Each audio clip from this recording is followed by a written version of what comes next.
All right, guys, I'm about to clean the windows of this beautiful house.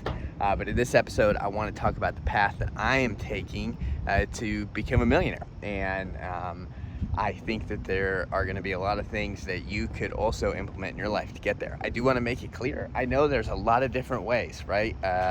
To become a millionaire, to create wealth, to make a lot of money. I've picked the path that is the most peaceful and joyful for me along the journey. And so I'll share the things that I'm learning and the things that I'm going to implement and follow in my life to get there. And I think you could too.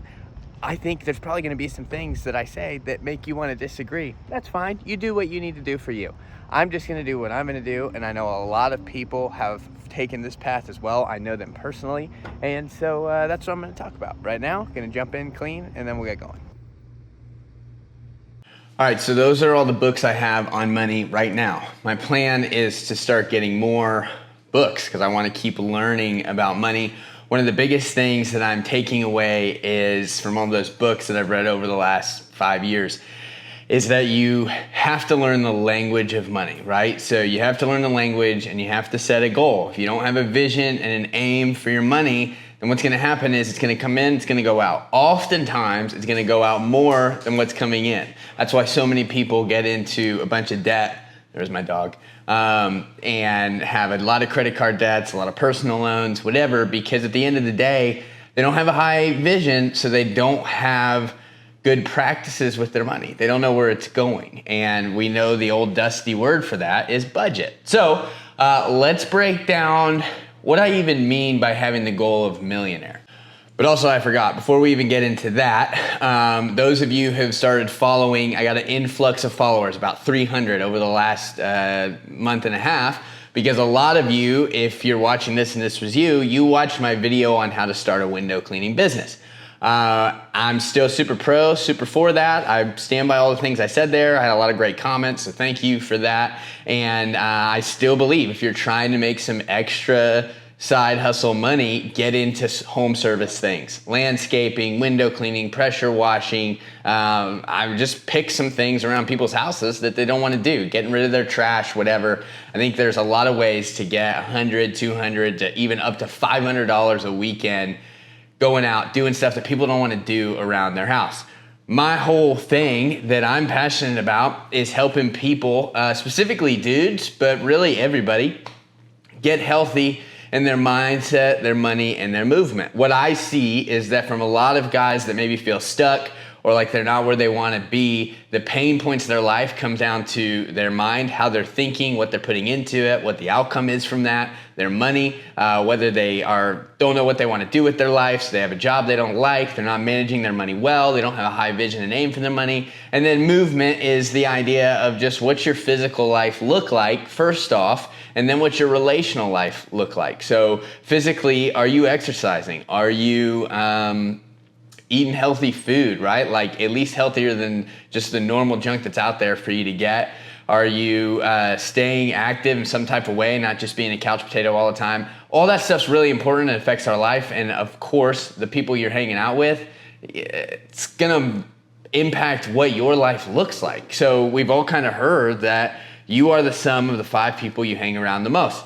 So the reason why my video on how to start a window cleaning business is a part of my channel is because A, that's what I've been doing to create income. And as an entrepreneur, that's one of the things I'll keep doing for a little while until ultimately, hopefully, as a creator, my thing can take off. My kind of creating, little brand, little influence stuff can work.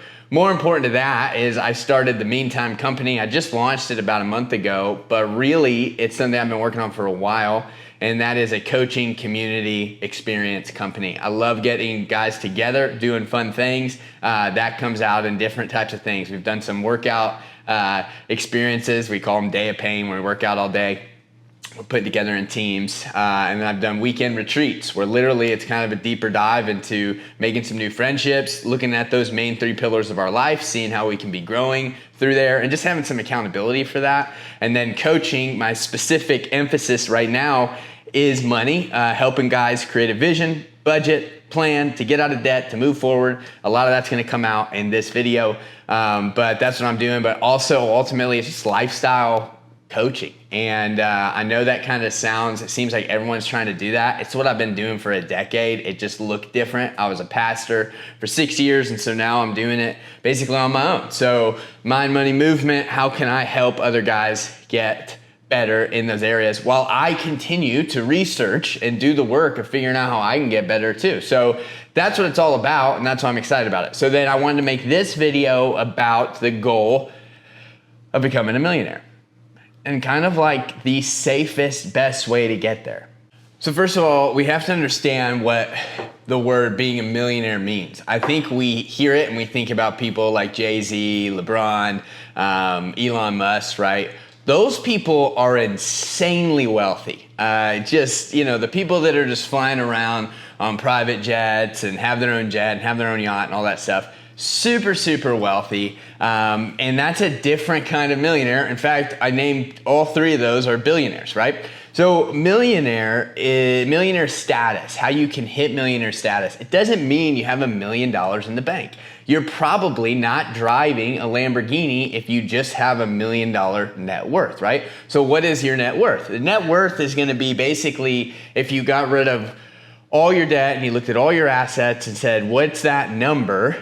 If it's $1 million, you're a millionaire. So if you own an $800,000 house and you have $500,000 of it paid off already, you need to subtract the $300,000 from the top, and you have a net worth of $500,000. Then add a bunch of different things. If your 401k is up to $300,000, okay, well now the net profit in your home is 500 grand. You have 300 grand in the bank or in your retirement funds. You have $800,000 net worth. And let's throw 200,000 on there from, I don't know, just different things, right? Let's say you own some cars, cash, you own another piece of property, whatever, and it gets you to $1 million. But let's just say you only have $30,000 in your bank. It's like, well, I don't feel like a millionaire, but you are. Your net worth, the things that you have, the assets that you have are worth $1 million once you subtract the debt that might be on those things, right? So that's important to understand that there are a lot of millionaires out there. There's a lot of people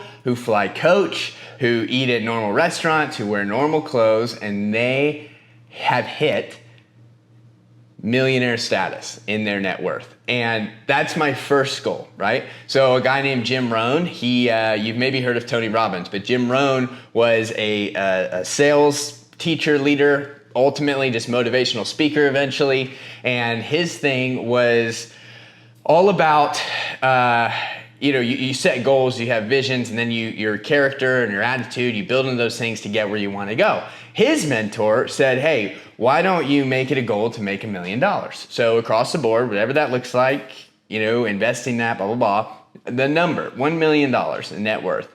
And he's like, okay, cool. Like, just because it's cool to have a lot of money. And he's like, no, because of who it's going to make you become, right? So the process of saying, hey, in the next 5 years, I want to become a millionaire, the things you're going to have to learn, the disciplines you're going to need to get there are ultimately what's important, because we've also maybe all heard this before too. If you take all the money in the world from everybody and distribute it equally, eventually all that money is going to end up back into the same hands, because people have learned the language, they've learned the disciplines, they've learned the process of managing that money well. So if your goal is to say, hey, in the next 5 years, let's just use that number, right? Or even 10 years to make it seem even more possible, is to have $1 million net worth, hit the millionaire status, which I'm not at, by the way. I'll just be really transparent about that. I got a ways to go to get there, but I feel like I will. And because I've been learning the disciplines, the practices that I see other millionaires use to get there. So that's what I'm going to do. I'm going to share with you a specific way to get there. And like I've said in the opening of this video, there's a lot of other ways to get there. And you might hit me in the comments with that. That's fine.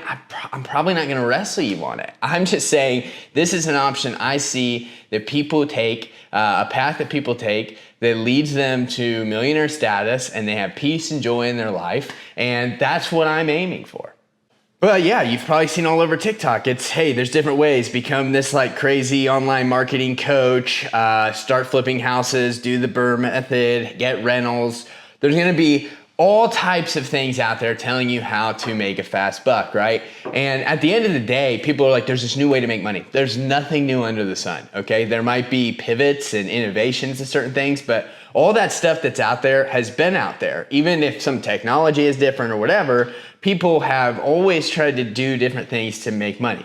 There is a surefire way, right? One of the books, The Richest Man in Babylon, that's a book that I think you should read. I start reading it at the beginning of every year. I read that book, and it's because it is the basic truths that lead to a life of wealth, okay?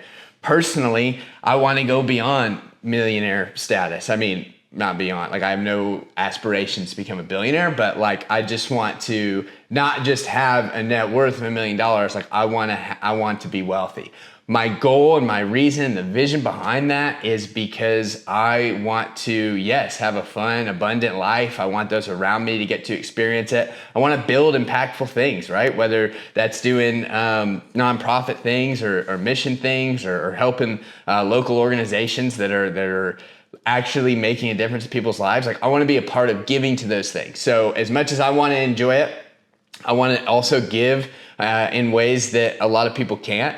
And then ultimately, I don't care what anybody says. Having more money, if you're already a good person, you have good principles, good values, then having more money, it's not going to change those things. As long as you're staying focused on who you are and who you know you're called to be, it's only going to enhance your life. I really believe that. It's like a magnifying glass. That's why people who have money problems, the ultimate thing is, well, money's not your problem. There's other things in your life that are your problem, things that you haven't dealt with. And so it's a magnifying glass. And that is why for me, I'm like, hey, I got a pretty big number in my mind because I think it's only going to be able to enhance all the things I'm already doing and want to do more. So the path that I am taking, you might want to do it yourself, you might not.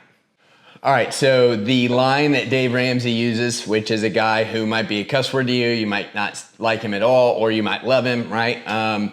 Is that the fastest way to build wealth is your income, okay? So right now, you're probably already working, you're probably already making money. And what happens is people get in these ruts in life because they keep showing up for things they don't want to do and getting results that they don't want.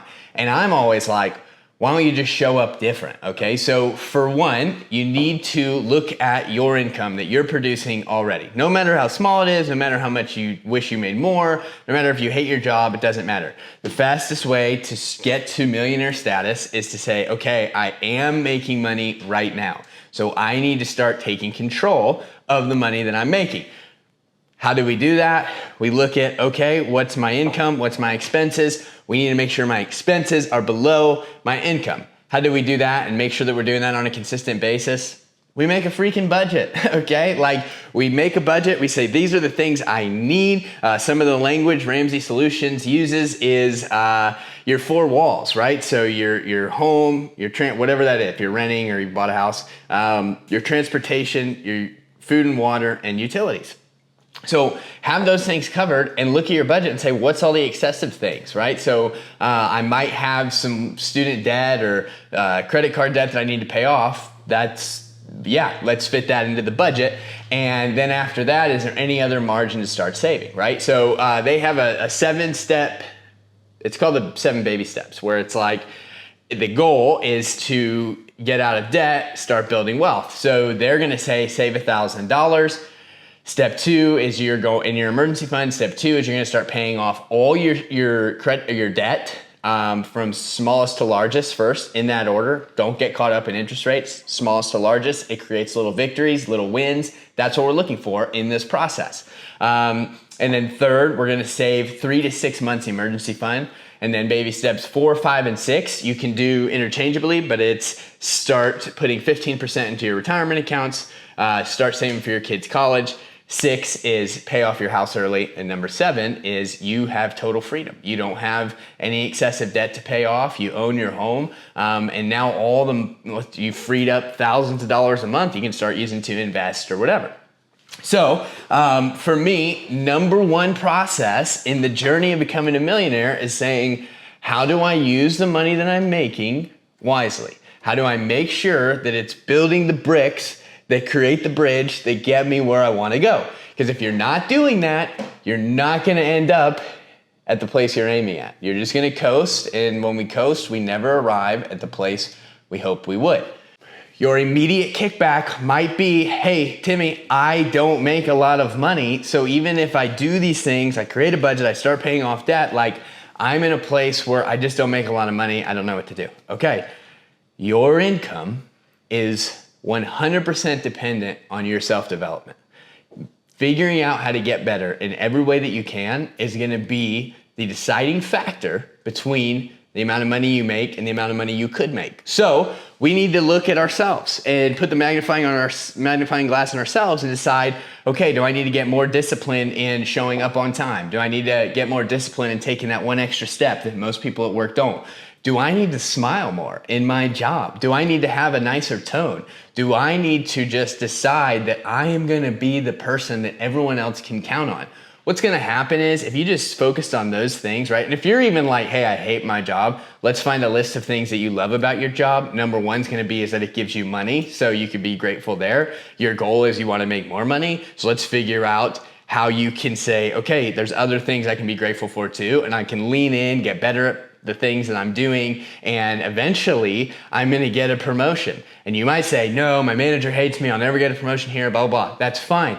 The end goal is not necessarily getting a promotion at that job. It's, hey, I can go get really good at my job here and get a different job somewhere else where they're gonna value me, they're gonna care about me, and I'm also gonna have already built the disciplines to be someone that shows up and creates excellent work. If you need a book recommendation on kind of getting inspired to begin to say, hey, I'm someone that brings out work of excellence, Excellence Wins is a book that I'm gonna basically make everybody read if I'm coaching you or just your friend, okay? So that book is by Orr Schultz. He started literally as basically like a butler at hotels growing up, and then worked all the way to the point where he started the Ritz-Carlton. So yeah, he's got some good things to say, and I think he's made plenty of money. He's definitely hit millionaire status because he decided that, hey, I'm gonna be someone no matter whether I'm washing dishes, washing toilets, managing someone's money, selling houses, whatever it is, I'm gonna be the best that I can be at it. It's gonna go a long way. I don't know why people don't trust that. Like,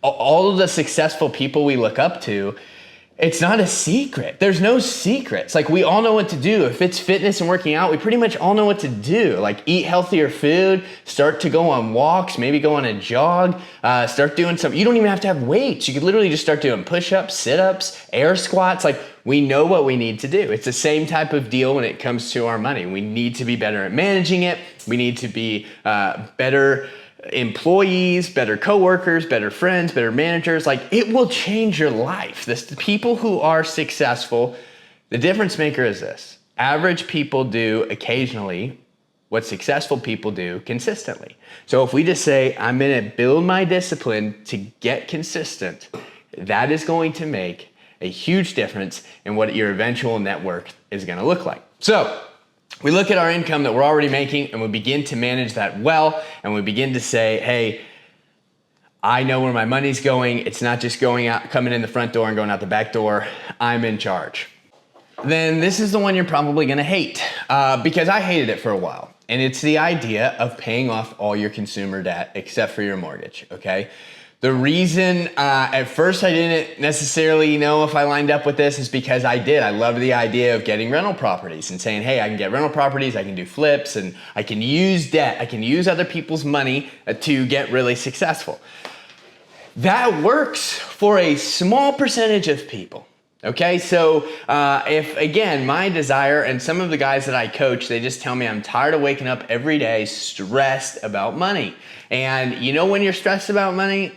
A big reason is because you owe other people money. So my big thing is pay off all your debt. I graduated college with $126,000 in student debt. I did go the route of getting a rental property. It was a duplex, and we fixed it up and we started renting it. But all that cash flow I started putting in my student debt while I was running my window cleaning business. All that extra money I was putting in my student debt. And then eventually my wife and I were like, let's sell the property. We had seen a pretty big influx in the worth of the property, and so we decided to sell it. With the money we got, I still owed $53,000 on my student debt, decided to pay that off. And I'm so glad that I did. I've never regretted it, right? And then we have never had credit card debt. We used credit cards, okay? And I was that guy, like, oh, I get the points, I pay off the balance every month.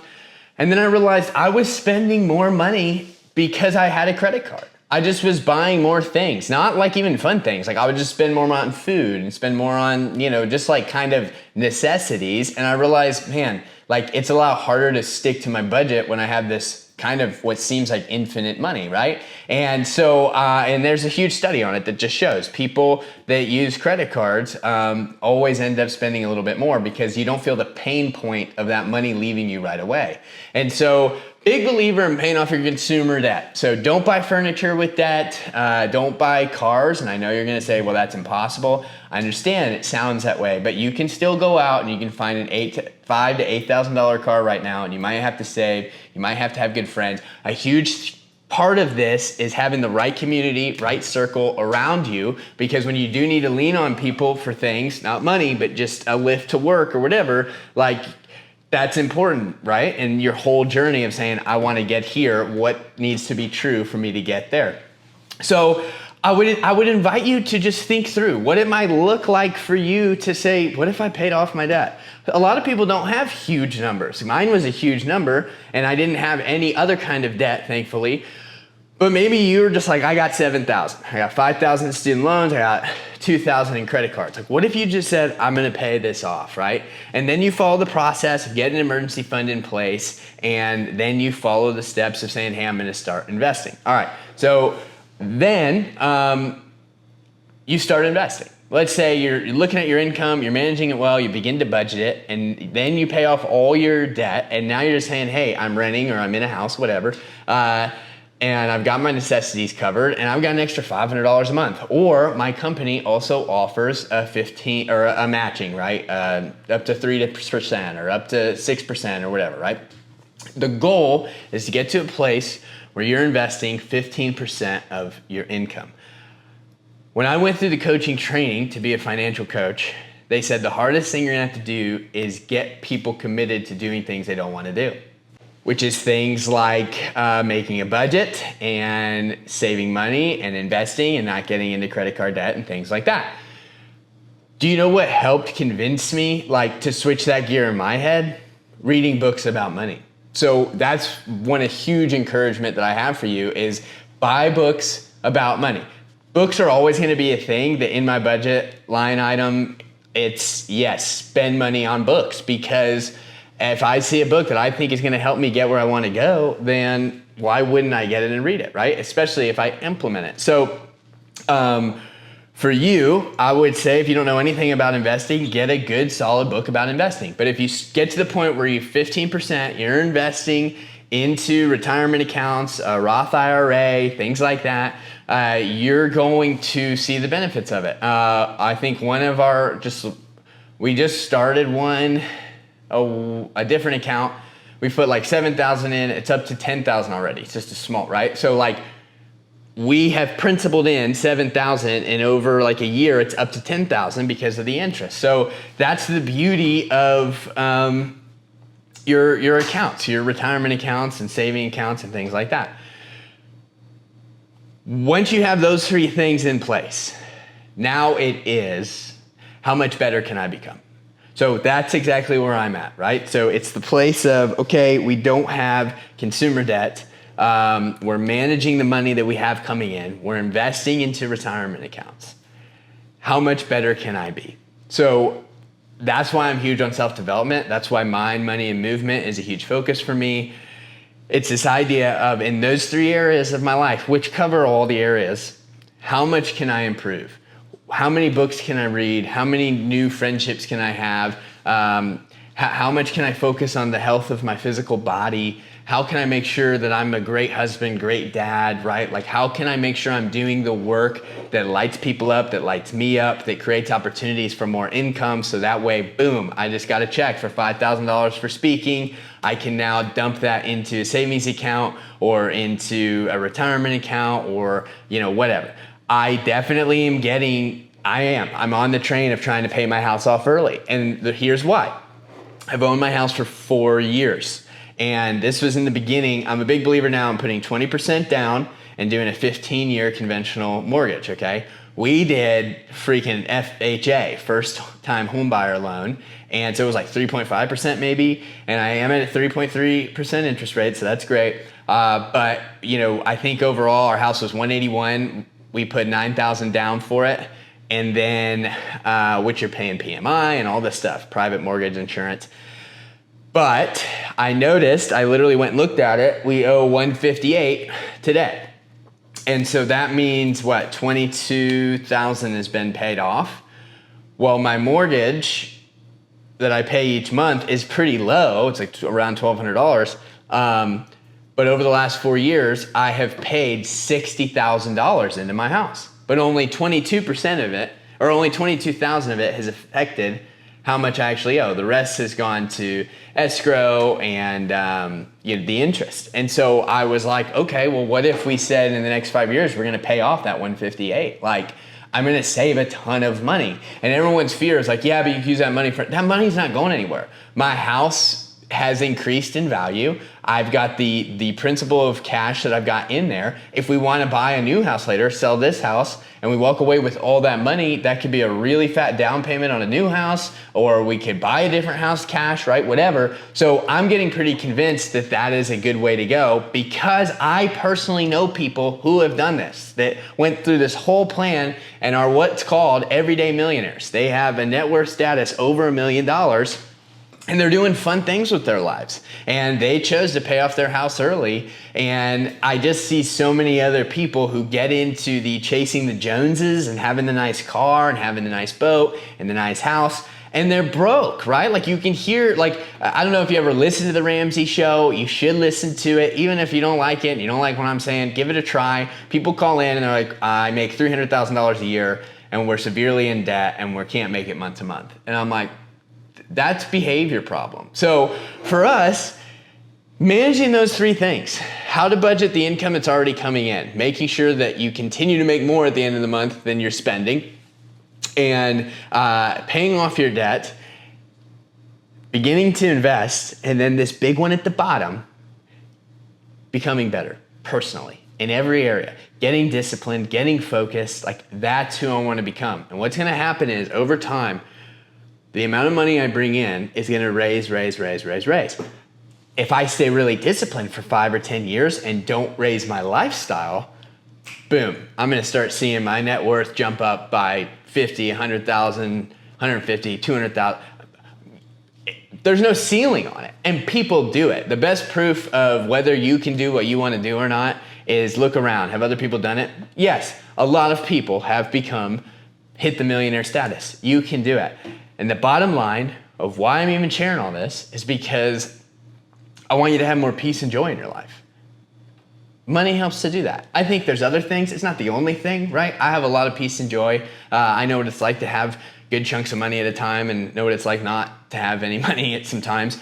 And I'm always pretty content and I have some peace and joy. I've got a deep faith, and so that helps me. But I do know the times I do have more money, yeah, it adds to some of my peace and joy and allows me to feel better about giving or going out to eat and paying for my friends, whatever, right? And that's kind of the person that I want to be. And so that's that. If you have any other questions, you can head over to my website, meantimecompany.com. And I do coaching. I do free consultation, 30-minute free call. If you wanted to hop on the horn and we could chat about, hey, where are you at? Do you have a vision for your life? And I do a 6-month program, whatever. I'm not even trying to sell you that. It's just, that's what I'm passionate about. And it's what I'm doing as well. Besides window cleaning, that's the business I'm building right now. So all that to say, you can do it. I can do it. I'm on the journey right now. I'm going to talk a lot about my journey. I'll give numbers out. I'll share the progress of where I'm at. But at the end of the day, yeah, like, money can either be hell for your life or it can bring peace. And I think you can make a lot of money without being a greedy person. And so I know those are some simple steps that I gave you, and you might disregard them and hate them and whatever, and that's fine. For those of you that are saying, okay, I want to follow a guaranteed path to make $1 million, that's the way to do it. So in the meantime, enjoy the here. while you're getting there.